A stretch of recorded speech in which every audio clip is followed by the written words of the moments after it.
මෙත් එහෙම පොත කියලා දෙයක් පොත දැන් නාමේ තියෙනවද පොතක් නැහැ. ඒක නාමෙත් නැති වෙනවා. ඒකට නාමයක් නැති රූපයක්, රූපයක් නැති නාමයක් දෙකෙන්ම මිදෙනවා දෙපැත්තෙම. දැන් කවුරු හරි ඔබට කෝල් එකක් දීලා කිව්වොත් පොත කියලා. ඔබට පොතක් මැවෙනවා. එතකොට මේ පොත කියලා කියන්නේ ෆෝන් එකේ. එතකොට ඔබට මැවෙන්නේ පොත. එතකොට නාමයක් එනකොට රූපයක් එනවා. හැබැයි දැන් ධර්මයේ දන්න කෙනාට පොත කියලා එනකොට එහෙම බාහිර එහෙම දෙයක් නැති බව දැනනකොට එයාට රූපේ නැති වෙනවා. එතකොට නාමයේ ඊට පස්සේ එහෙම දෙයක් නැති බව තමයි නාමේ නැති වෙන්නේ. දැන් ඉස්සරහට ඔබ එනකොට ඔබේ ඉස්සරහට එනවා මොකක් හරි. ඒ හැඩතලයක් එනවා කියනකො. එතකොට මේ පොත කියලා කියන්නකො. දැන් ඔබ පොත එනකොට පොත කියන්නේ ඔබේ සිදිරි පිටු පොත එනකොට ඔබ දකිනවා නම් ධර්මයේ දැන් ධර්මයේ දන්නේ නැත්නම් කෙලින්ම ඔබ කියන මේ පොත කියලා. එතකොට ඔබ ධර්මයේ දකිනවා නම් ඔබ කෙලින්ම ඔබට අවබෝධයි එහෙම දෙයක් බාහිර නැති බව. ඒතර රූපේ එනකොටම නාමයේ පොත කියන එක එහෙම නැති බවයි අවබෝධය. ඒතර රූපෙට නාමේ නැති වෙනවා. නාමයක් නැති රූපයක්, රූපයක් නැති නාමයක්. එතකොට ඔබ ඇසුරු කරනවා. ඔබ දෙයක් ඇසුරු කරොත් ඔබ ඒකේ නාමේ නැතුව. ඒතර ඔබ නාමයේ මේක ඔබට දකින්න පුළුවන් ධර්මය අවබෝධ වෙනකොට රූපේ නාමේ නැති වෙනවා. මිදෙනවා. නාම රූප දෙක නාම රූප පච්චේ පරිග්ගා ඥානයි කියන තැන මේ දකින්නවා. නාම රූප පරිච්ඡේද ඥානයි කියන තැන හොඳ නුවණින් දකින්න. ඔතන තමයි නාමයේ රූපය වෙන් කර දැකීම තියෙන්නේ. අන්නේ නාමයේ රූපය වෙන් කර ගත්තොත් තමයි ඔබ දැන්තර බාහිර පොත බාහිරත් නැහැ. පොත සිතෙත් නැහැ. එතකොට නමුත් ඔබ දැන් සාමාන්‍ය පුහුණු වෙනකොට ඔබ එදිනෙදා මේක දකින්නකොට ධර්මයේ එන හැම අරමුණක්ම ඔබ දකින්න ඕනි.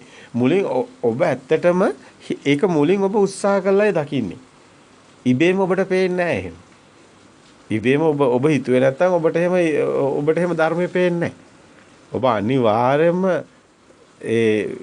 මුලින් ඔබ උත්සාහයෙන් තමයි මේ ආරෂ්ඨාංග මාර්ගයේ පෙන්නනානේ සම්මා වායාම. ඒ සම්මා කියන්නේ කෙලිම ආරෂ්ඨාංග මාර්ගයේ සම්මා කියන්නේ මේ මිත්‍යා දෘෂ්ටියෙන් මිදලා සම්මා දිට්ඨියට එනවා කියන්නේ නාම රූප දෙක දකින්න තැන. සත්‍ය දකින්න තැන. නාම රූප දෙකේ සත්‍ය නොදැනෙන මිත්‍යා දෘෂ්ටික භූමිය. તો සම්මාදිට්ඨියට එනවා කියන්නේ ආරෂ්ඨාංග මාර්ගයේ පළවෙනි අධ්‍යය සම්මාදිට්ඨිය. සම්මාදිට්ඨියට එනවා කියන්නේ මෙතන බාහිරත් නැති බව දකින්න, සිතෙත් එහෙම දෙයක් නැති බව දකින්න. එතකොටම සම්මාදිට්ඨියට තමයි එන්නේ. එතකොට ඒ සම්මාදිට්ඨියට එන කෙනාට සම්මා වායාමක් ඒක දකින්න වායම් කරන්න ඕනේ. ඒක සම්මා වායාම, සම්මා සති, සම්මා සමාධි කියලා ආර්ය භූමිය එතනදි ගන්නෙ. ඒක දකින්න සතිය, ඒක දකින්න සමාධිය. නමුත් එදිනෙදා දැන් මේක හතර ඉරියව්ව මේ එදිනෙදා දකින්නකොට සම්මා කම්මන්ත මේ වචනේ පව සම්මා වෙනවා. ඒ කියන්නේ ඔබ අවබෝධයෙන් කියන්නේ කතා කරා. බාහිර ඇත්ත කරගෙන නෙමෙයි. එතකොට මේ හැමදේම බාහිර ඇත්ත කරගෙන නෙමෙයි කියන තැනට තමයි සම්මා කියන එක එන්නේ.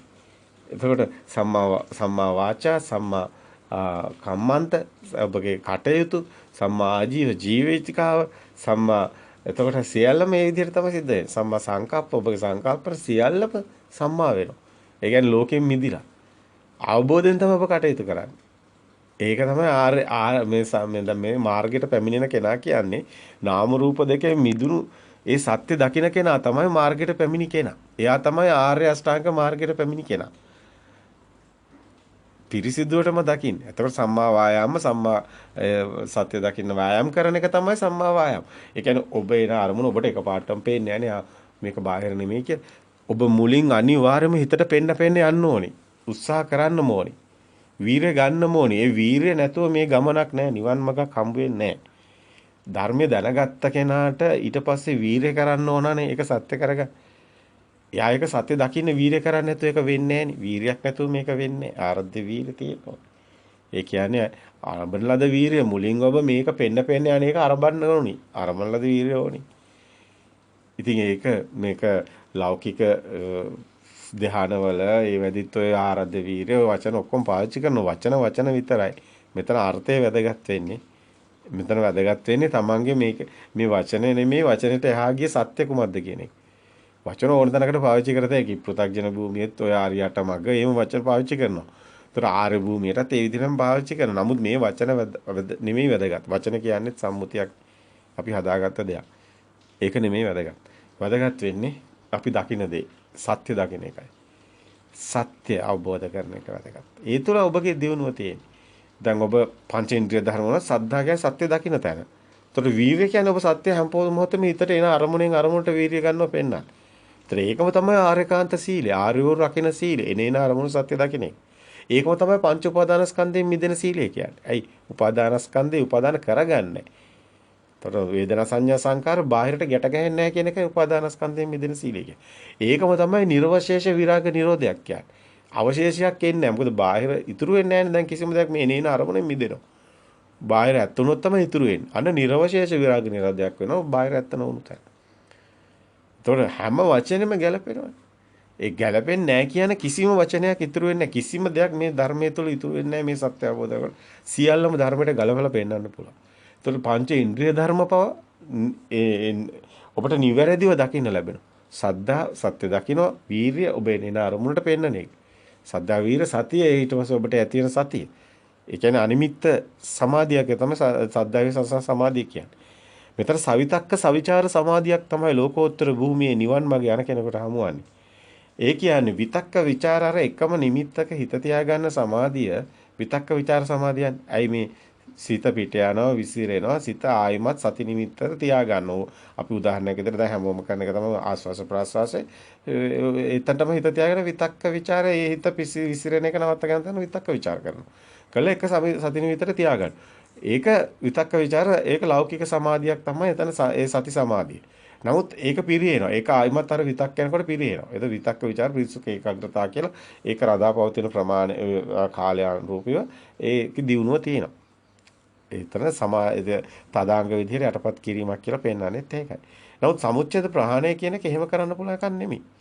මේ සත්‍ය අවබෝධ කරන එක එහෙම කරන්න පුළුවන් එකක් නෙමෙයි. ඒක නිසා තමයි සමතේ නෙමෙයි සමතය ආනිකය විපස්සනාවට විදර්ශනා නුවණ ඇති කර ගැනීම තුළින් තමයි නිවන් දකින්නේ. බුදුන් වහන්සේ බුද්ධත්වයේ ලැබුවේ විදර්ශන නුවණේ. අතන බුදුන් වහන්සේම තමයි ලෝකයට හෙළි කරන්නේ මේ විදර්ශනා භාවනාව. මේක තමයි විදර්ශනා භාවනාව දකින්න. සමත භාවනාවේ වෙන් වෙන තැන. ඒකම තමයි නාම රූප වෙන් වෙන තැනත්. ඒකම තමයි ඇත්තටම මේ සත්‍ය අවබෝධ කරන තැන විශේෂම සම්දිස්ථානේ සම්මා දිට්ඨියට ප්‍රවේශ වෙන තැන. එතනින් තමයි ඔබ සුගති පරායන වෙන්නේ. කිසිදා දුගතියකට වැටෙන්න ඉඩක් නැහැ. මෙන්න මේ ටික දැනගන්න කෙනා. කොහොමද යා දුගතියකට වැටෙන්නේ? මේ සත්‍ය අසන කෙනා කොයිතරම් වාග්යවන්තේද? ඊට වැඩි ශර සම්පත්තියක් මේ ලෝකේ තියෙනවා. මේ ශනේ සත්‍ය දකින්නවා කියන්නේ එන අරමුණේ සත්‍ය දකින්න. ඊට වැඩි ශනේ සම්පත්තියක් මේ ලෝකේ තියෙනවද? කවදාවත් යා මායාවට රැවටෙන්නේ නැහැ. කොයිතරම් වටිනවද? ඒ දහම් පණිවිඩේ. කොයිතරම් වටිනවද ඔබට ඒ සම්මා දිට්ඨියට ප්‍රවේශ වීම? ඔබ කිසිදා දුගතියකට වැටෙන්න හේතු නැහැ. මේකේ විශාල කතාවක් තියෙනවානේ. අයි මේ දෘෂ්ටිය තුලනේ මේ අපි පෙන්වන්නේ විඥාන ශක්තියක් කියලා. විඥාන ශක්තියක් උපදින හැටි කියලා. ඒක ඊට පස්සේ ශුන්‍ය වෙනවා කියලා. මේ සත්‍ය දකින්නකොට ශුන්‍ය වෙනවා කියලා අපි පෙන්වනවා. ඕක තමයි මේ අපි පෙන්නපු ලොකු දේශනා මාලාව තමයි මේ අපි කෙටි කරලා ඔබට දැන් මේ සැරින් සැරේට ඔබ පෙන්නන අපිට ලේසි දැන් අපිට පෙන්න දෙයක් හැමතිස්සෙම අර දේශනා ටික පෙන්න තැයි. ඒකේ තියෙනවා මේ ටික කියලා.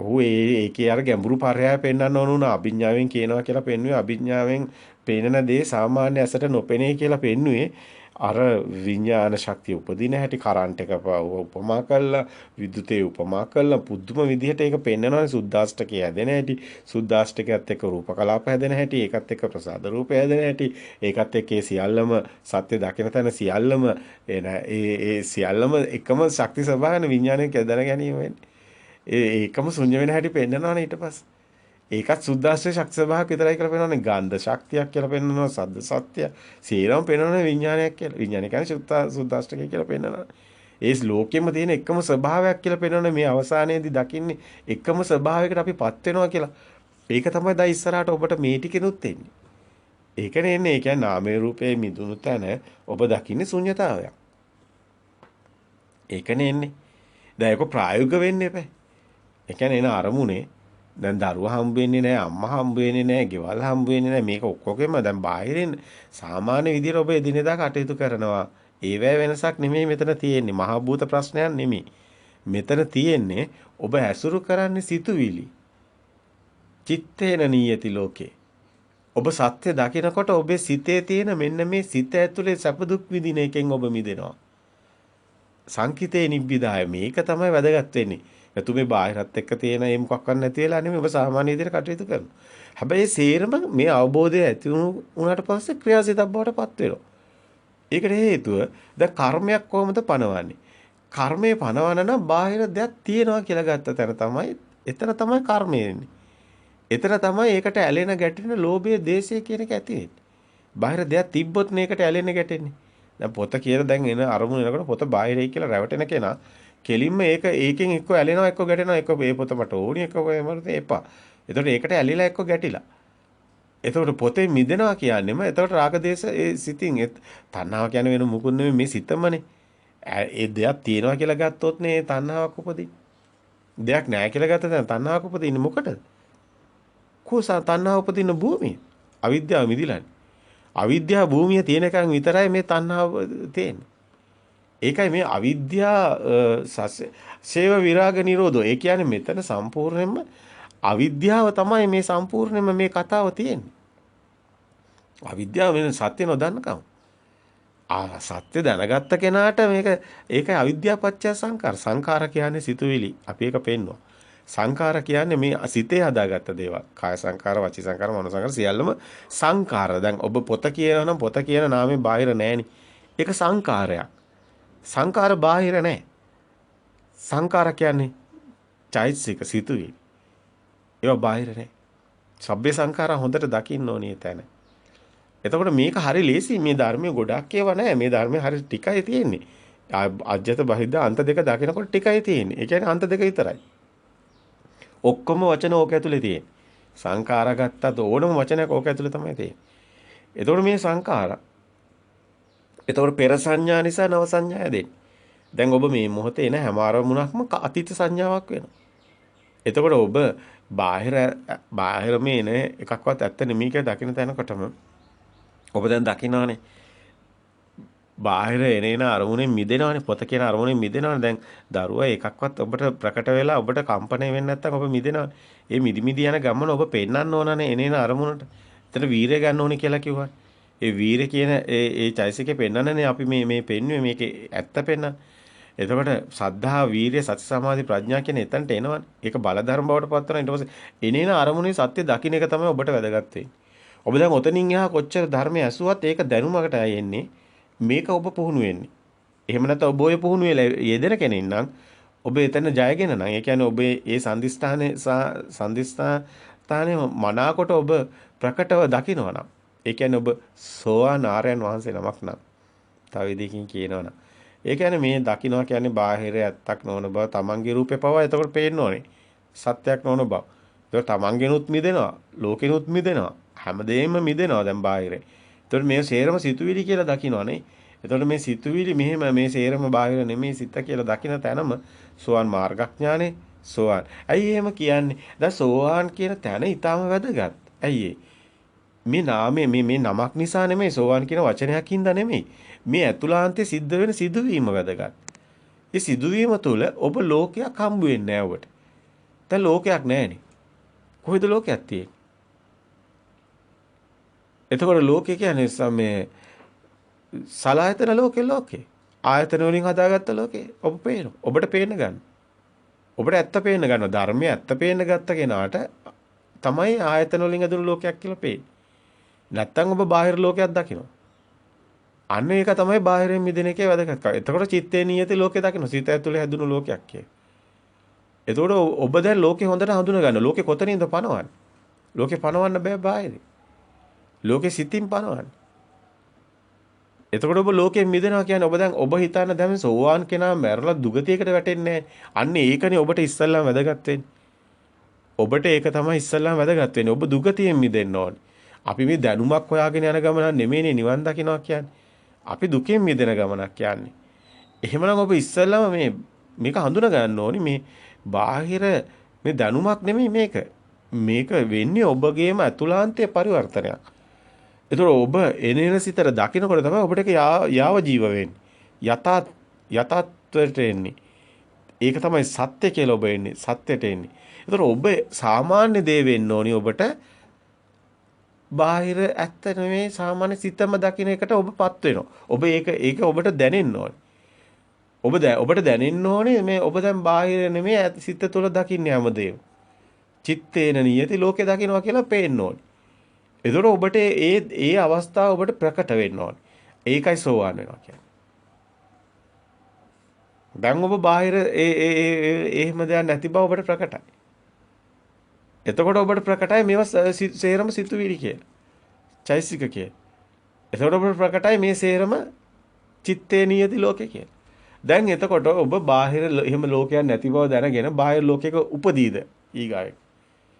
දැන් ඔබ මරනවා. මරනකොට ඔබගේ හිතට එනවා දැන් මෙහෙම ලෝකයක් නැහැ කියලා. දැන් ලෝකයක් නැතුව ඔබ ලෝකයක උපදීද?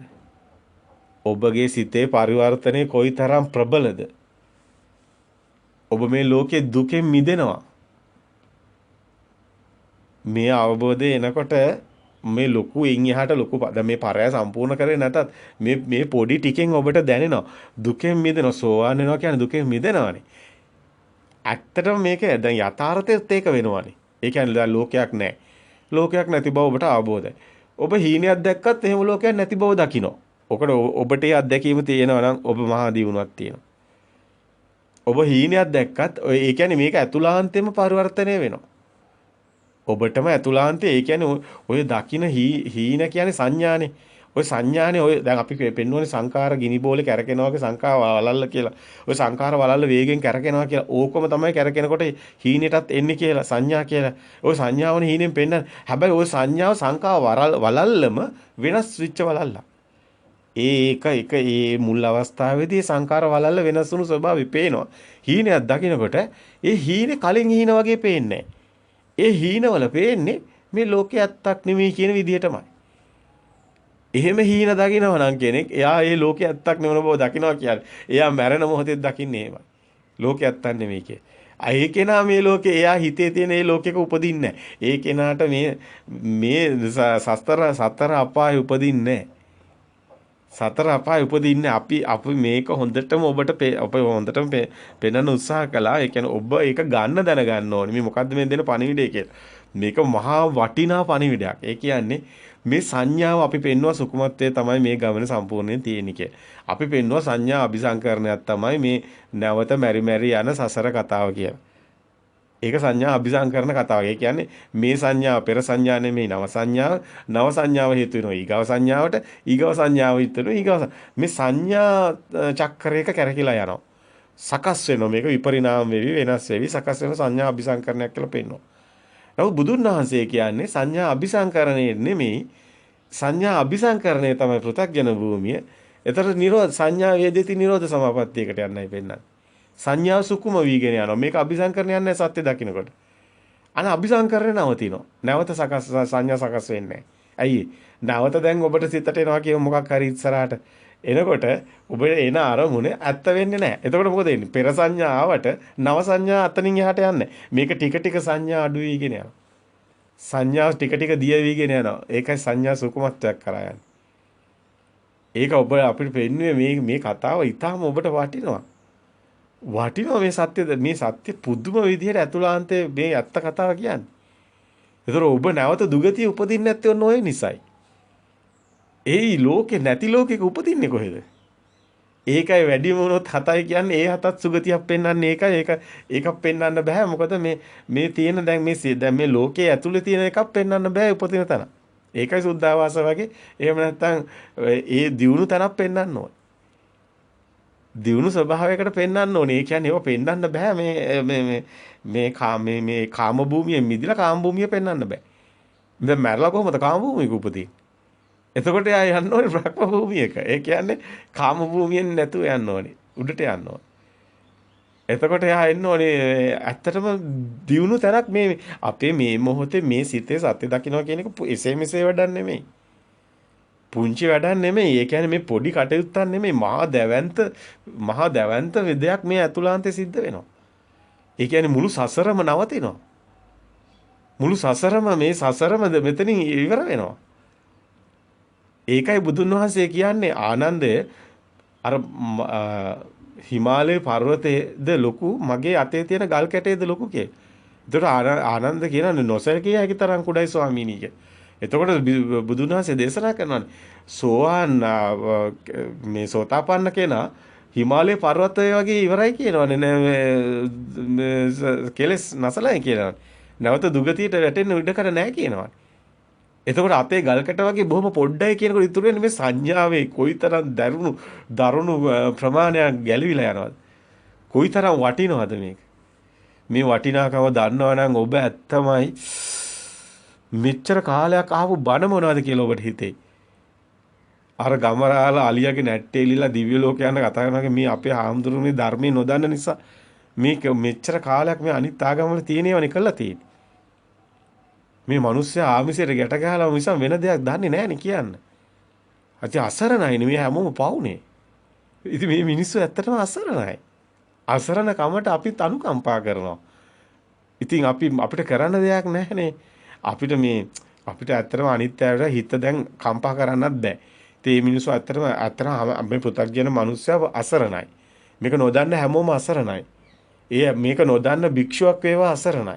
පෘථග්ජන භික්ෂුවක් වෙනවා. ආර්ය භූමිය දන්න කෙනා ආර්ය භූමිය හඳුනන කෙනා. බුදුන් වහන්සේ කියන්නේ ආර්ය භූමිය දන්න උටයි මේ ඉදබික්ක මේ ශාසනයවත් නැත්තම් හිමි නෑ. යට ශාසනේ නෑ. ඔය කොච්චර ඔය බුදුන් වැඳ හිටියත් බුදුන් වදිනයි කියලා ආමිසේ ගැට ගාගෙන හිටියත් ඒ ශාසනයවත් තාට හම්බෙලා නෑ. මිත්‍යා දෘෂ්ටි භූමියේ ඉන්නේ. මිත්‍යා දෘෂ්ටික භූමියේ කොච්චර හිටියත් පළක් නෑ. දුගතියයි උරුම වෙන්නේ. ඉතින් ওই තාලෙට ඒකයි තාලෙට මොච්චර ඝාතකයේ කිය හිටියත් ඉන්නේ මිත්‍යා දෘෂ්ටියේනේ. ඉතින් එතන ඉන්න භික්ෂුවත් එහෙමයි. එතන ඉන්න ගිහියත් එහෙමයි. ඉතින් ඒක අනිත් ආගම්වලත් කරනවා. දැන් අපි දන්නවනේ ආඥා කරනවා කියන්නේ දැන් ක්‍රිස්තියානි ආගමේ ඒකම තමයි. ඒකම තමයි මේ අද කරන්නේ මේ බුද්ධ ආගමේ කියලා. ආමිසයට ගැට ගහලා. ඒකම තමයි ඉතින් කරන්නේ මුස්ලිම් ආගමේ. ඔය මේවා කියවන්නේ. ඔය ඇහෙන්නේ ඔබට ඒකම තමයි භජන් කියන එක මේ Hindu ආගමේ කරන්නේ. ඉතින් ඕකම තමයි ගාත කියලා කරන්නේ. ඔය ටික නේද ඔය හිරවුණු තැන නේද? ඕක තමයි හිරවුණු තැන. ඕක තමයි අසරණ බෞද්ධයා හිරවුණු තැන. එතනින් තමයි ගැලවෙන්න ඕනි. ඉතින් මේක දකින්න මහා නුවණින් ගැටෙන්න එපා. දොස් කියන්නත් අවශ්‍ය නැහැ. මේක බලන්න ටිකක් කල්පනා කරන්න. ඔබගේ මානසිකාර කරන්න. ඔබගේ මනසට සත්‍යනේ මේක වැදගත් වෙන්නේ. මේ සත්‍ය හොයාගන්න එපයි ඔබ. කාත් එක්ක තර්ක කරලා වාද කරලා පළක් නැහැනේ. ඒවට යන්නත් එපා. කිසිම තේරුමක් නැහැ. අපිට නම් කිසිම තේරුමක් නැහැ. අපි සත්‍ය ප්‍රකාශ කරනවා පමණයි දේශනා කරනවා පමණයි අපිට කිසිදු දෙයකින් පළක් නැහැ වෙන. දැන් බුදුන් වහන්සේත් එහෙමයි. බුදුන් වහන්සේට තර්කයක් නැහැ. මේක තක්කයට ගන්න බෑ. මේ ඉතින් ගොඩක් කියතේ. නමුත් මේක බොහොම සරලයි. ඉතින් මේ සෝතාපන්න වෙනවා කියන එක මේ සෝතේ කියන්නේ සනිකර මේ සාමාන්‍ය බාහිර ඇත්ත කරගෙන යන ගමන අනුසෝතේ. ඒක ඇවිල්ලා මිත්‍යා දෘෂ්ටිය යන්නේ. ඉතින් එතන ඉඳන් කොච්චර මල්පාන් පූජා කරත් පළක් නැහැ. ඇයි මිත්‍යා දෘෂ්ටික භූමියේ. ඉතින් මේක ඔබ එන්න ඕනි සම්මාදිට්ඨියට. ඔය සම්මාදිට්ඨිය කියන්නේ ඇත්තටම ඔබ හිතන සම්මාදිට්ඨිය නෙමෙයි. ඔබ හිතනවා මම මස් මාළු කන්නේ නැහැ, මම වත්තු මරන්නේ නැහැ, මම මේ පන්සිල් රකින්නවා, මම සම්මාදිට්ඨිය. ඔබ සම්මාදිට්ඨිය නෑ මිත්‍යා දෘෂ්ටියම තමයි ඔය. ඇයි ඔබ බලන්නකො සීලබ්බත පරාමාස කියන්නේ ඕකනේ. ඇයි බුදුහාමුදුරුවෝ දස සංයෝජන ලෝක දැම්මේ? ඔය ඕකනේ දාලා තියෙන්නේ. ඔව් දැන් ඕකත් ඉතින් පොතක් ලියලා පොත් තමයි ඔබ ඔක්කොම මේ මෑත කාලේ ඇත්තට මේ ධර්මය නොදන්න නිසා තමයි ඇත්තට මෙහෙම වෙන්නේ. හේතුව හිතනවා මේ අනිත් ආගම මිත්‍යා දෘෂ්ටිකයි, මේ ආගම සම්මා දිට්ඨිය නෑ. ඔය ආගම සේරම මිත්‍යා දෘෂ්ටිකයි. බුද්ධ දර්ශනය කියන්නේ ආගමක් නෙමෙයි. ඒක සම්මා දිට්ඨියක් තමයි තියෙන්නේ. බුද්ධ ධර්මය කියන්නේ ලෝක ධර්මතාවය අවබෝධ කරන්නේ. ඒ සත්‍ය අවබෝධ කරන කෙනෙක් විතරයි සම්මා දිට්ඨිය. අපි මේව අමාරු කරගෙන තියෙන්නේ ඔබමයි. ඔබම අමාරු කරගෙන තියෙන්නේ ඔය අත්‍තරම ආමිසයට කොටු වීම තුළ දෘෂ්ටිගත වීම තුළ ඔබට දැන් මේ ඒකෙන් මිදෙන්න බැරි කමයි ඔබේ තියෙන අමාරු කර ගැනීම කියලා අපි කියන්නේ. මේ ධර්මයේ සත්‍ය අවබෝධ කරගන්න අමාරු වෙලා තියෙනවා අපේ කාලාන්තරයක් තිස්සේ සමාජය තුළ කොටු වුණු රාමුව දෘෂ්ටිය මේ ආමිසේ අන්න ඒ තුළ තමයි දැන් ඒකෙන් මිදෙන්න බැරුව තමයි බෞද්ධ අසරණ වෙලා ඉන්නේ. ඉතින් මේ ඒව නවත්තන්න නෙමෙයි යෝනි. ඒව හැමදේම සාමාන්‍ය මිනිස්සෙගේ ඒව බාහිරනේ තියෙන්නේ. සත්‍ය අවබෝධ කරගන්න නෙමෙයි සිතේ සත්‍ය දකින්න කියන්නේ අවබෝධයෙන්නේ මේක දැන් මිදෙන්නේ සංකිතේ නිබ්බිදාය. ඉතින් ඒක සාමාන්‍යයෙන් ඒ කටයුතුත් එක්ක ගැටෙන්න අවශ්‍යත් නැහැ. එයි ඒව සේරම දැන් දරුවොත් ඉන්නවා, ගෙවලුත් තියෙනවා, මේ ආමිසෙත් තියෙනවා, ඔක්කොම තියෙනවා. හැබැයි තමන්ගේ හිත ඇතුලේ මිදිලා. අන්න ඔතනට යන්න. දැන් තේරුණාද කියපේ? දැන් දරුවොත් ඉන්නවා, ගෙවලුත් තියෙනවා, රැකියාවත් කරනවා. දැන් ආමිසෙත් තියෙනවා, ඔක්කොම තියෙනවනේ. ඒව බාහිරනේ. ඒව තිවිච්චා. දැන් ඔබ මොකද වෙන්නේ? ඔබ ඇතුලේ නෑ, හිතේ නෑ. ඇයි ඒ සංකිතේ නිබ්බිදා අවබෝධයෙන් මිදිලා. ඉතින් එතනින් තමයි ඔබ ඇත්තට මේක හරි සුන්දරයි මේ කතාව එහෙම කියනකොට. ඇයි ඔබ සසර දුගතියකට වැටෙන්නේ ඔබ සත්‍ය දකිනවා. සත්‍ය දකින කෙනාට බාහිරත් එක්ක කම්පණයකුත් නැහැ. අකම්පිතා දවතක් වෙනවා. නෙළුම් කොලේ දිය බිඳ නෙළුම් කොලේ නොගැටි නොඇලී තිබෙන්නාසේ ඔබත් ඉන්නවා. අරහතන් වහන්සේගේ උපමාවක්. ආර්ය භූමිය හඳුනනවා කියන්නේ ආර්යයන් වහන්සේලාම තමයි. ආර්යයන් වහන්සේලා ගිහිද, පැවිදිද, ගැහණුද, පිරිමිද, වයසද, තරුණද ඕව මුකුත් නැහැ. සිතක් තියෙනවා නම් සිතෙන් මිදෙන තැන ආර්යයන් ඉන්නවා. ආර්යයන් යනු පුජ්‍යලයක් නෙවෙයි. ඒ පුජ්‍යල භාවයේ මිදුණු තැනයි ආර්යයන් කියන්නේ. ආර්යයන් පුජ්‍යලයක් නෙවෙයි. කවදාවත් ඒක රූපකින් පෙන්වන්න බෑ පුජ්‍යලයක් කියලා. ඔය මිත්‍යා දෘෂ්ටික භූමිය කියන වචන ඔක්කොම මැකෙනවා. ආර්යයන් යන්නේ ස්වභාවික සබහාදාම වගේ. පුජ්‍යලෙන්නේ මේ අවබෝධයටපත් වුණු කෙනාට ඒක වැටහෙන්නේ. ඒ අවබෝධය තුළ වැටහෙන්නේ මෙතන දරුවෙක් කියලා දෙයක්, අම්මා කියලා, තාත්තා කියලා, ඉර කියලා, අඳ කියලා, පොළොව කියලා අපි මේ හිතන හැම දෙෙම මේ කතා කරන හැම සම්මුතිය තුළ කතා කරන ඇත්ත බාහිර දැකින ඔක්කොම නැති වුණාම මොකද වෙන්නේ කියලා බලන්න. මහා අමුතුම නිකන් අර පුළුන් රොදක් වගේ සැහැල්ලුවක් දැනෙන්න ඕන. ඇයි ඔක්කොම බර ඕවනේ. ඔය සේරම නම් ටික ඔළුවේ ගහගෙන ඉඳන්නේ බර. දරුවා බරයි, අම්මත් බරයි, ගේත් බරයි, තාත්තත් බරයි, ඉරත් බරයි, පොළොවත් බරයි, හතත් බරයි. ඔක්කොම ඔළුවේනේ තියෙන්නේ. ඔළුව ඔක්කොම නිකන් බර කරගෙනනේ. ඉතින් ඔක්කොම දිවට දැම්මොත් මොකද වෙන්නේ? දැන් සේරම බර ඇලුවොත් මොකද? ඔබ ලොකු බරක් කරේ තියාගෙන ඉන්නවට වැඩිය ඒ බර අත්හැරියොත් මොකද වෙන්නේ? ඔබට මහා සෑල්ලුවක් දැනෙන්න ඕනේ. ඕක තමයි කියන්නේ සාන්ත සුවයටපත් වෙනවා කියලා. ඒතං සාන්තං ඒතං ප්‍රණීතං යදිදස් සබ්බ සංකාර සමතෝ කිව්වේ ඕකට. සංකාර සබ්බ සංකාර සමතයකටපත් වෙන්නේ. ඒ කියන්නේ සියලුම සිතුවිලි නැති වෙලා යනවා. ඒ කියන්නේ අර සම්මුතිය තුල උපාදාන කරගත්ත ඒවා ඔක්කොම අත්හැරලා යනවා. සබ්බූපති පට්නිස්සග්ගෝ විරාගෝ නිරෝධෝ නිබ්බාන. බලන්න මේ ධර්මයේ හොඳට තියෙනවනේ. කොතනද අඩුවක් තියෙන්නේ? අපිට කියන්න දැන් කොතනද අඩුව තියෙන්නේ? අඩුව තියෙන්නේ ඔබේ. ඔබේ දැස් අවදි වෙලා නැහැ. ඔබ තාම දෘෂ්ටි හිර වෙලා. ඔය ඔක්කොම දෘෂ්ටි අතරින්න. මම හවස හැමදාම 6ට මල් පූජා කරනවා. මේ මල පූජා කරේ නැත්තම් ඔයාලට දුකක් දැනෙන්න බෑ. ඔය දෘෂ්ටිය නිසා ඔබ දුක් විඳින්නේ. ඒ මල හවස 6ට ඔබ පූජා කරේ නැත්තම් ඔබට දුකයි නේද? ඒ දුක කොහෙන්ද ආවේ? උපාදාන නිසා නේද? එහෙනම් ඔබ ආමෝස පූජා උපාදානයක් වෙලා. ඔබට පුළුවන් නම් සැහැල්ලුවෙන් ඉන්න ඔය එකක්වත් උපාදාන නොවුණා කියන්නේ ඔබ එකකටවත් ඇලෙන්නේ නැහැ කියන්නේ ගැටෙන්නේ නැහැ කියන්නේ ඔබට ඒවා කළත් එකයි නැතත් එකයි. ඔබ සැහැල්ලුවෙන් ඉන්න. එතකොට ඔබ 6 වෙනකොට දඟලන්නෙත් නැහැ. ඔබ කරත් එකයි නැතත් එකයි කියන තැන ඉන්නේ. හරි සුන්දර තැනක ඔබ කටයුතු කරන්නේ. ඊට පස්සේ මොනවා වුණත් අවුලන්නේ නැහැ. දරුවා ආය අසනීප වුණත් ඔබ කම්පණේ නැහැ. ඔබ වීරියක් අරගෙන ඔබට පුළුවන් නිදාසේ ඇත්තට වෙනදට වැඩි ශක්තිමත් ඒවා විසඳන්න උත්සාහ කරන්න පුළුවන්. ඔබ උත්සාහ කරන්නේ වැළපි හඬ ඒක ප්‍රශ්නේ මැද්දට වැටුනොත් මොකද වෙන්නේ? ගිනි ගොඩ ඇතුලේ හැබදේව ගිනි ගන්න. ඔබට ඒ ශක්තිය නැති වෙනවා. ඔබ දකින්න ගිනි ගොඩ ඇතුලේ හැමදේම ගිනි ගන්නවා ඔබට ඒ ශක්තිය නැති වෙනවා කියනකොට ඔබ ගිනි ගොඩෙන් මිදුනොත් එහෙම ඔබට ඒ ගින්න නිවන්න පුළුවන්. ගිනි ගොඩ ඇතුලේ ඉන්න කෙනාටද ගින්න නිවන්න පුළුවන්. ගිනි ගොඩෙන් එළියේ ඉන්න කෙනෙකුටද ගින්න නිවන්න පුළුවන්. අනිවාර්යෙන් ගිනි ගොඩ එළියට එන්න ඕනේ. එහෙනම් ඔය මිත්‍යා දෘෂ්ටිවල දෘෂ්ටිගතව ඉර වෙලා මේ මගේ කියලා අල්ලගෙන ඉන්න තැනින් ඔබ මිදුනොත් ඔබ ගිනි ගොඩෙන් එළියට එනවා. එතකොට මොකද වෙන්නේ? ඔබට හොඳට පුළුවන් ඔය ගින්න නිවන්න. ඔබට පුළුවන් ඒ දරුවා අසනීප වුණොත් ඒ දරුවාගේ හැම ප්‍රශ්නයක්ම මහා ශක්තිවන්ත විසඳන්න පුළුවන්. ආර්ය භූමිය හරිම ශ්‍රේෂ්ඨයි.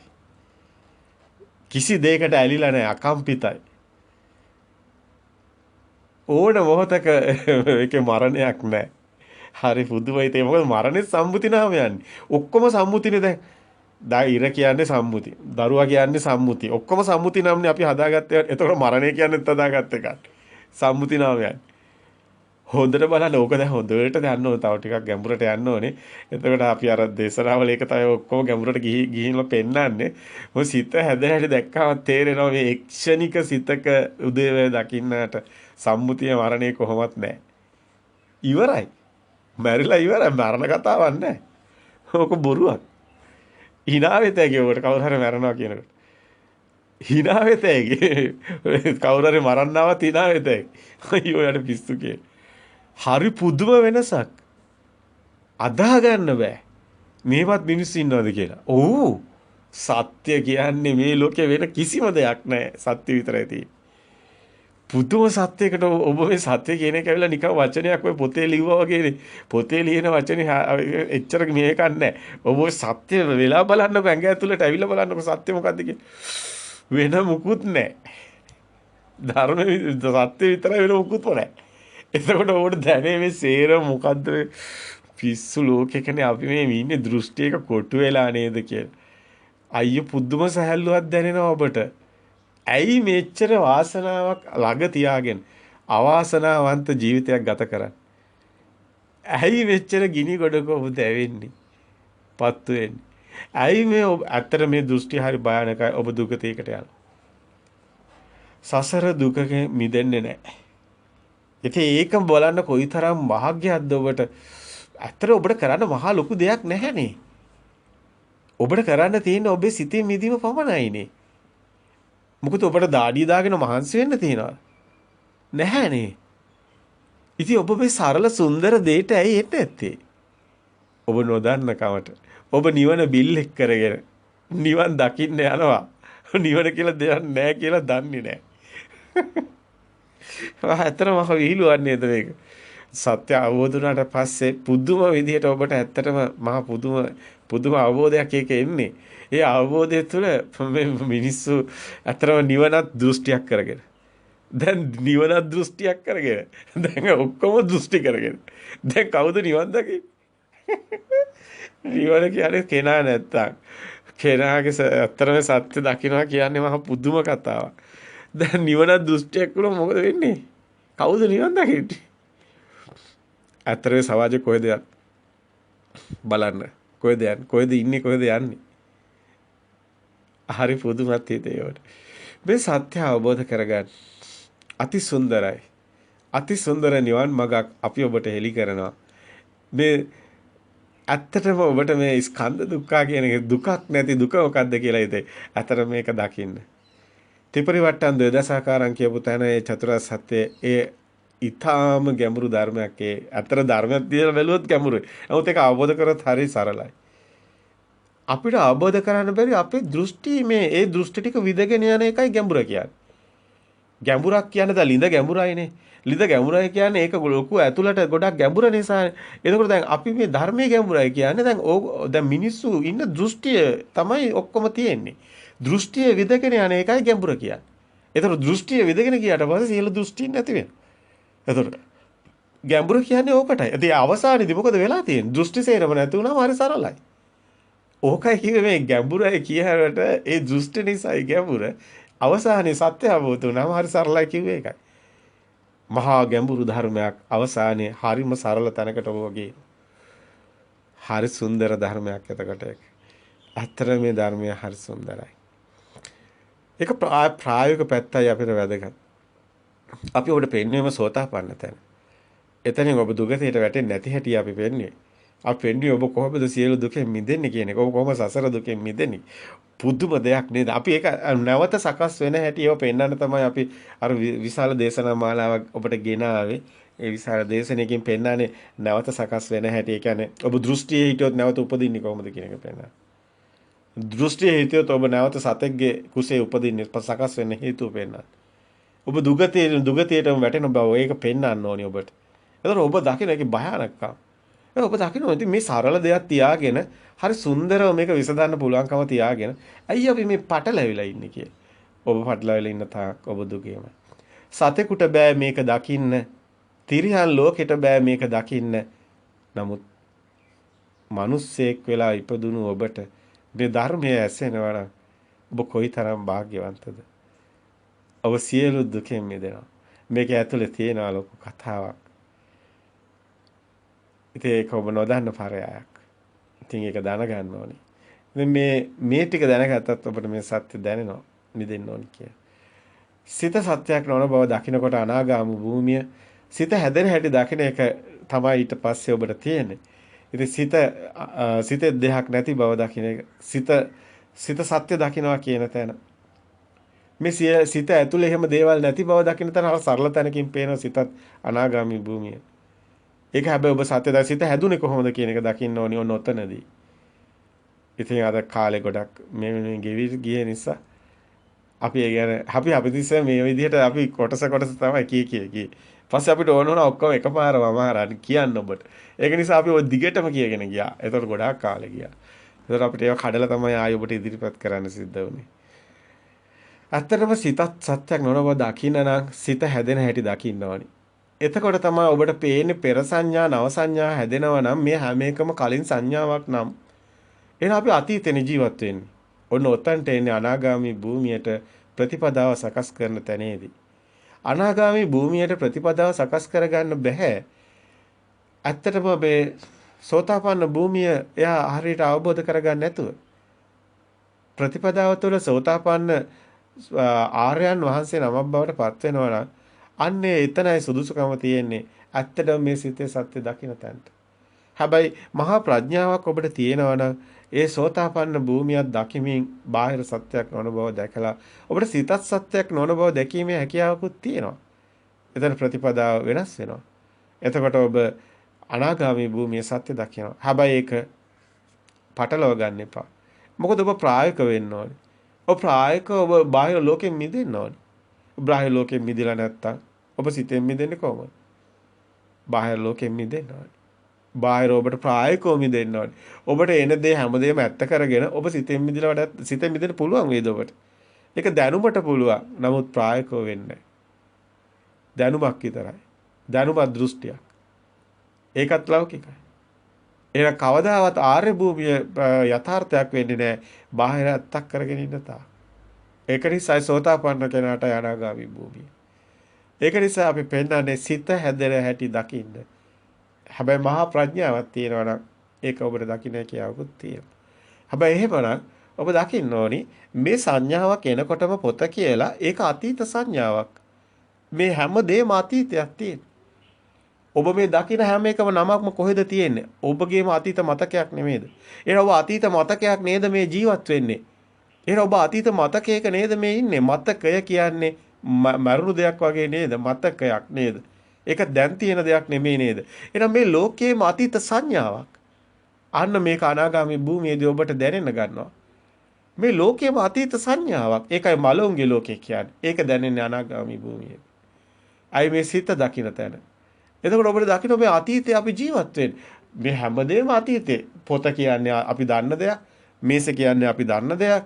ඉර කියන්නේ අපි දන්න දෙයක්. අපි දන්න දෙයක් නේ ඔක්කොම. එතකොට අපි අතීතේ. එතකොට අපි අතීතයක් තියෙන නිසා නේද නැවත උපදින්නේ. ඒක නිසායි නැවත උපදින්නේ. එහෙනම් ඒක තමයි දෘෂ්ටිය. එහෙනම් මේ අපේ මේ අතීත සංඥාව මොකද්ද? එතකොට මේ අතීත සංඥාව හැදුනේ කොතනින්ද?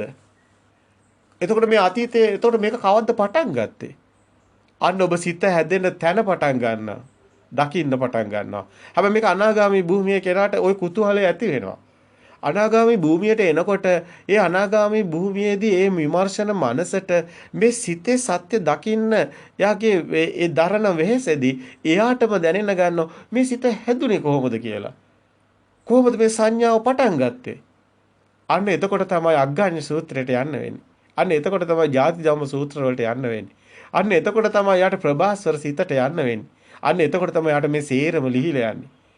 මේ සිතෙන් මිදිලා සියල්ලෙන් මිදිලා යාට සත්‍යම කරා යන්නේ එදාටයි. එදාටයි සියල්ලෙගෙම එයා සත්‍ය දැකලා මිදුණා වෙන්නේ. අන්න එදාටයි රහ නැති වෙලා අරහත්ත්වයටපත් වෙන්නේ. අවිද්‍යාව තියෙන තාක් මේ සත්‍ය නොදන්න තාක් ඒ දේ වෙන්නේ නැහැ. ප්‍රායෝගිකව ඔබ මේතන්ට එනකොට ඔබ දැන් මේ සිත ඇතුලේ එහෙම ඒක ඔබ පේන්න ගන්නවා ඔබටම මේ සිත හැදෙන හැටිම. ඒතර සබහාදහම පේන ගන්නවා ඔබට හැමතැනම සබහාදහමක් තියෙනවා. අන්න එතකොට ඔබට පේන ගන්නවා මේ අනාගාමී භූමිය ප්‍රතිපදාව දකින්නකොට තමයි මේ ගහක අතු සෙලවෙන කොටත් ඔබට පේනවා සබහාදහම. මේ තමාම බව, සිතම බව. තමා කියලා කෙනෙක් නැහැ. ওই ටිකම ඔබට පේන්න ගන්නවා. ඒවයි තමා කියලා පේන්න ගන්නවා. තමා කියලා මේ පැත්තේ කෙනෙක් නැති බවත් පේන්න ගන්නවා. ඒ පැත්තේ එතකොට මෙතන මුලින් පෙන්වන්නේ බාහිර දෙයක් නැහැ සිතයි කියලා. නමුත් අනාගාමි භූමිය ඔක අනිත් පැත්තට මාරු වෙනවා. අනාගාමි භූමියේදී ඒකයි මේ දෙක පටලව ගන්න එපා කිව්වේ. අනාගාමි භූමියේදී එකපාරටම ඔබට පේන්න ගන්නවා මෙතන දෙයක් නැහැ සිදුවීම පමණයි කියලා. එතකොට බාහිර ආයිමත් පේනවා. එතකොට බාහිර ඇත්ත වෙලා නෙමෙයි මේ පේන්නේ. ඒ බාහිර ඇත්ත වෙච්ච තැනින් ආයේ ඒක ඇත්ත මේ මිදුණු තැනින් ආයේ ඇත්ත වෙන්නේ නැහැ. ඒකයි මේ ප්‍රතිපදාව ඉතා වැදගත්. සත් නුවණින් දකින්න ඕනේ මේ ඒකයි මේ දෙක පටලව ගන්න එපා කියලා. ඒක අපි කියන්නේ මේ සෝතාපන්න තැනේ ප්‍රතිපදාව එතනම එන්න ඕනි කියලා එතනට. ඊට පස්සේ අනාගාමී එතනට එන්න කියලා. ඒ කියන්නේ න ආගාමී නැවත කොහෙවත් සකස් වෙන්නේ නැහැ අවබෝධයෙන්. ඇයි ඒ? එයා දකින්න මේ සිද්ධිය පමණයි කියලා සබහාදහමක් පමණයි තියෙන්නේ කියලා. ඒක අනාගාමී භූමියේ තියෙන්නේ.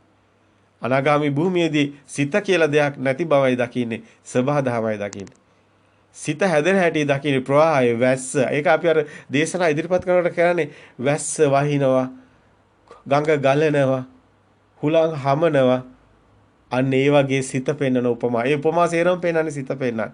සිත කියලා දෙයක් නැහැ. ගඟ කියලා දෙයක් නැහැ. වැස්ස කියලා දෙයක් නැහැ. ඇත්තටම හුලඟ කියලා ඔබට මොකද්ද පෙන්වන්නේ? ඔබට හුලඟ පෙන්වන්න පුළුවන්. ඔබ ගහක අත්තක් කෙල්ලෙනවා පෙන්වනවා. නමුත් ඔබ හුලඟ පෙන්වන්න පුළුවන්. ඔබ වැස්ස කිව්වට ඔබ අතින් ඇල්ලුවොත් අහුවෙන වතුර ටිකක්. කොහෙද වැස්සක් තියෙන්නේ? ඒකම අර අපි හදාගත්ත දෘෂ්ටියක් නේද? ඒ බලන්න දැන් ගඟ කියලා දැන් ගඟ ඇල්ලුවොත් අහුවෙන වතුර ටිකක්. දැන් ගඟ කොහෙද තියෙන්නේ? ඒක ප්‍රවාහයකට කියන නමක් නේද? ඒ ප්‍රවාහයට කියන නමක් නේද ගඟ කියන්නේ? ඒතර ප්‍රවාහයට කියන නමක් නේද සුළඟ කියන්නේ? ඒතර ප්‍රවාහයකට කියන නමක් නේද වැස්ස කියන්නේ? අන්න ඒ වගේ සිත කියන්නේ ප්‍රවාහයකට කියන නමක්. සිත කියලා දෙයක් නැහැ.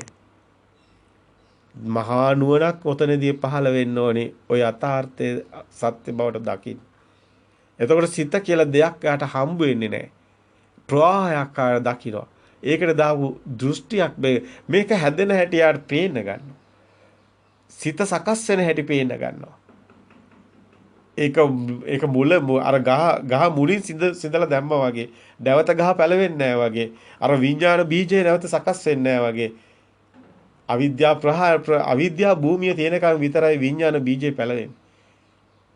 ඒකයි කියන්නේ අවිද්‍යා භූමිය තියෙනකොට තමයි තණ්හා සිනේර දිය බිඳෙන්නේ. එතකොට විතරයි බීජය පැලවෙන්නේ විඥාන බීජය. ඒක තමයි නැවතත් මරුණොත් ආයි උපදින්නේ. ඔය අවිද්‍යාව තියෙන තාක් ඔබ නැවත මිත්‍යා දෘෂ්ටික භූමියේ උපදිනවාමයි. සකස් වෙනවාමයි. නමුත් මේ සත්‍ය අවබෝධ වෙනකොට එහෙම සැකස්මකට ඉඩක් නැහැ. ඒකයි මා තණ්හාව නැමැති වඩුව තාම දුටිමි කියලාම කියන්නේ. නැවත තට ගෙවල් සාදා ගන්න ඉඩක් නැහැ කියලා කියන්නේ. තණ්හක්කය විරාග නිරෝධ නිබ්බාන කියන්නේ. හැබැයි තණ්හාව කවදාවත් දකින්න බෑ. අවිද්‍යාවයි ඔබ දකින්නේ. අවිද්‍යාව ප්‍රහීන වෙනකොටයි තණ්හක්කය කියන එක සිද්ධ වෙන්නේ. එහෙනම් අවිද්‍යාවයි මෙතනදී ඔබ නැසන්නේ. එහෙනම් ඔබ සත්‍යයි දැකිය යුතු වන්නේ. සත්‍ය දැකීම තුළිනුයි විද්‍යාව සකස් වන්නේ. සත්‍ය දැකීමයි විද්‍යාව කියන්නේ. අන්න එතරම් අවිද්‍යාව ප්‍රහාණය සිද්ධ වෙයි.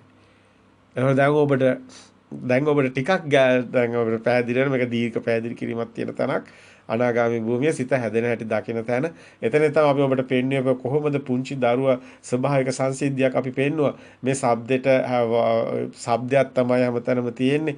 ඕ ගොඩාක් ගැඹුරු ධර්මයක් එතකොට ඉස්මතු වෙන ඔතනින් යාට.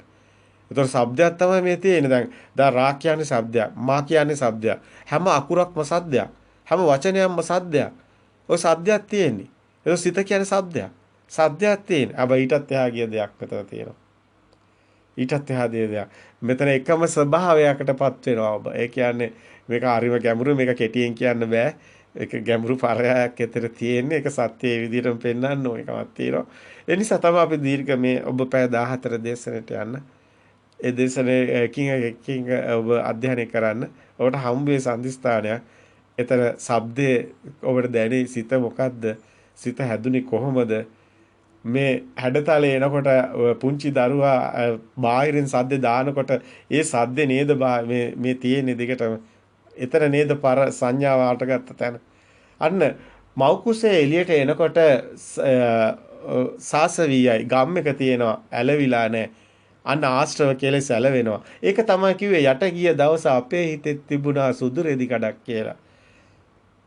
නමුත් ඒ සුදු රෙදි කඩ දැන් කිලුටු වෙලා අපිට දැන් ඉරිසියාව තියෙනවා, වෛරය තියෙනවා, ද්වේෂය තියෙනවා. දැන් අපේ සුදු රෙදි කඩ කිලුටුයි. දැන් කවුද මේක සුද්ධ කරන්නේ? ඔබමයි කල යුත්තේ. මහණෙනි, හදපු පාරු නෑ. පාරු ඔබම සාදාගත යුතුයි. ඔබගේ ආශ්‍රව කෙලෙස් ඡය කරගත හැකි වන්නේ ඔබටමයි. ඒ ඔබමයි කල යුතු වන්නේ. බුදු කෙනෙකුටවත් බෑ තව කෙනෙක් නිවන් දක්කන්න. තමන්ටමයි සාන්දිටික ධර්මය. තමන්මයි මේ කල යුතු වන්නේ.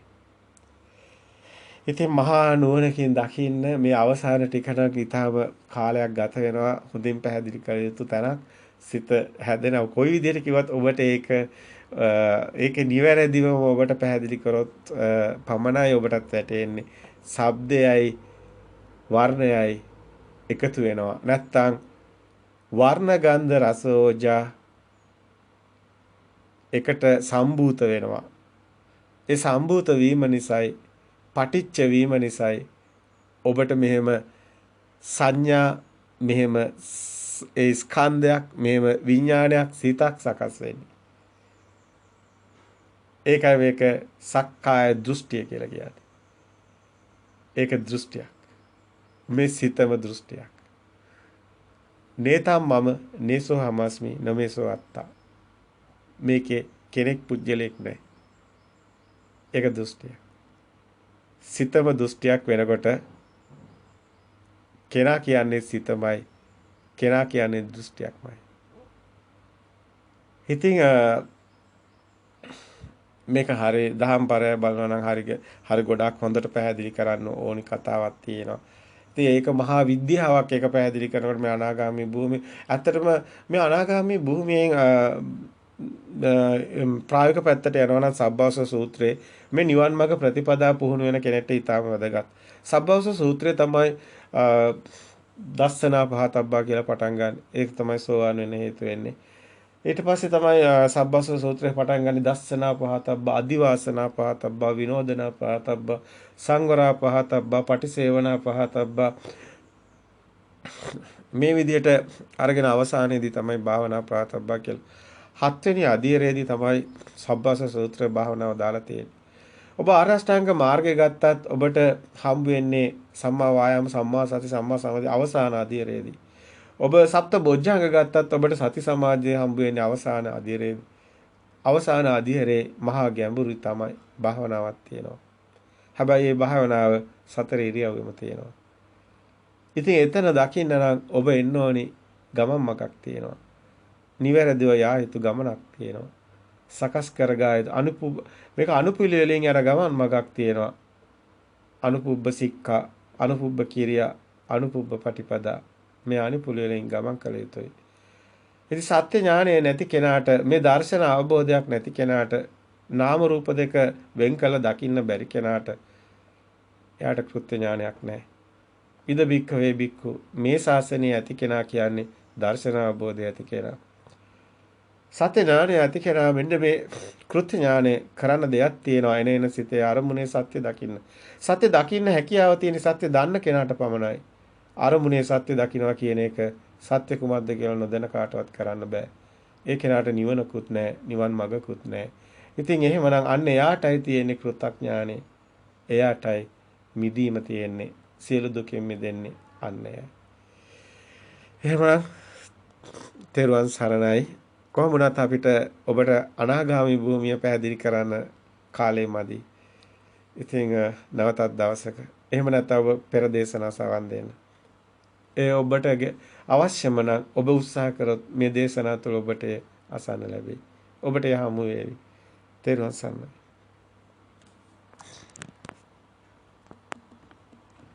මෙත් එහෙම පොත කියලා දෙයක් පොත දැන් නාමේ තියෙනද පොතක් නෑ. ඒක නාමෙත් නැති වෙනවා. එතකොට නාමයක් නැති රූපයක්, රූපයක් නැති නාමයක් දෙකෙන්ම මිදෙනවා දෙපැත්තෙන්. දැන් කවුරු හරි ඔබට කෝල් එකක් දීලා කිව්වොත් පොත කියලා ඔබට පොතක් මැවෙනවා. එතකොට පොත කියලා කියන්නේ ෆෝන් එකේ. එතකොට ඔබටම වෙන්නේ පොත. එතකොට නාමයක් එනකොට රූපයක් එනවා. හැබැයි දැන් ධර්මයේ දන්න කෙනාට පොත කියලා එනකොට බාහිර එහෙම දෙයක් නැති බව දැනනකොට එයාට රූපේ නැති වෙනවා. එතකොට නාමයේ ඊට පස්සේ එහෙම දෙයක් නැති බව තමයි